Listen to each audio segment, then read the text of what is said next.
This is part 2 of our Washington State trip in the summer of 2023. In part 1, we explored Olympic National Park and its diverse landscape with the rainforest and the beaches and the mountains. We just really enjoyed our time in Olympic National Park.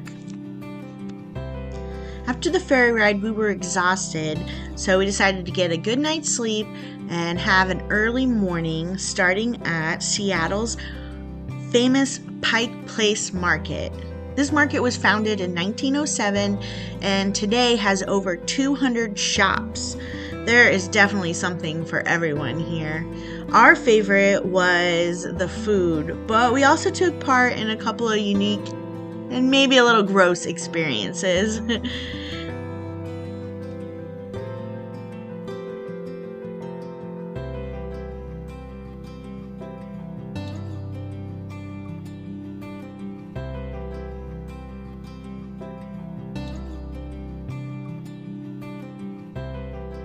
One for Orlando! One for Orlando! Yeah!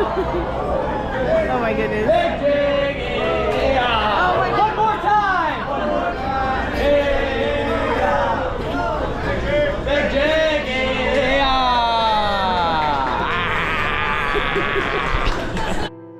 After cleaning up from my fish gut shower, we walked 5 blocks to downtown area to catch the Seattle monorail.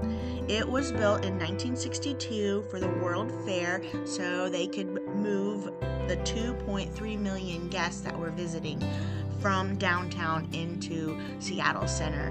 And at the time, it was $1 to ride. Now you can ride it for $3.50 round trip. It is a beautiful ride and reminds me a lot of Disneyland, don't you think? As we arrived in Seattle Center, we were greeted with the aroma of the food carts and the live music and everybody having a great time. The weather was perfect and we really enjoyed walking around, looking at the glass garden and the pop museum, and there's a skate park, and no matter where you're at in this whole area, there you can look up and see the 605-foot Space Needle. It's awesome. Yeah, and let me know if you see something. Hey, these look like those blue things that are white.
Okay, I don't know about you, but Ken and I, if we hear a free air show on a military base with a free military museum to go to, we make time to go see it. And oh boy, we were not disappointed.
The next morning, we headed out for some random sightseeing around Seattle.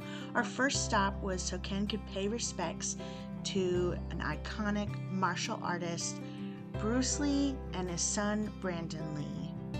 While there, I also took a moment to pay my respects to a sequoia growing nearby. We then headed over to the Seattle Asian Art Museum and enjoyed just checking out the scenery. It had some great photo ops of the Space Needle too. We then headed over to Fremont area to locate some film locations. The first one was a house that's true to my heart, the Hendersons, Harry and the Hendersons. Yes, as we stand outside the house, I can hear John Lithgow yelling Harry. After that, we swing by Edith Macefield's house, which is the person that inspired Pixar for the character Carl in Up. Okay, this next one won't be on everyone's list, but Ken and I are really fascinated with water dams and water canal locks and how they work. So we noticed that there was a really famous one here in Seattle, and it was free to visit, along with the botanical garden next to it.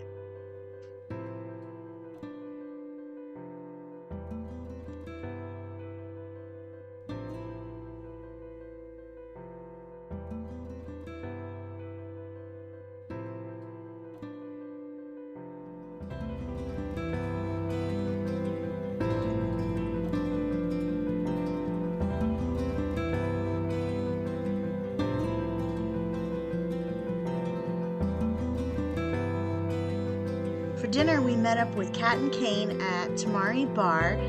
I had the cilantro udon, and Ken cooked his Wagyu beef on a hot rock. If you have not cooked your supper on a hot rock before, this is quite the experience, and I highly recommend it.